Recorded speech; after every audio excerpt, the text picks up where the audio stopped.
Hi, Zane. Baby, wala ka ng leeg, oh. Hala. Sa sobrang taba mo, hindi na nakikita yung leeg mo, bebe. Ano, inantok ka na naman? Puro, alam niyo simula nung pinakapon ko itong si Zane, kain tulog na lang ang ginagawa niya. Ayan, oh. Ano, bebe? Ha?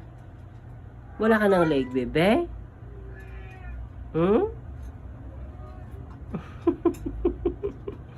Ano, ito si Zane, oh. Sa English, Prince, Prince. Prinsipe, Zane. Zane sa Arabic. Hi, bebe. Ikaw yung prinsipe dito sa may cat house ko, no? Ano? Ang linis ni Zane, oh. Siya lang naglilinis ng katawan niya. Ano, bebe?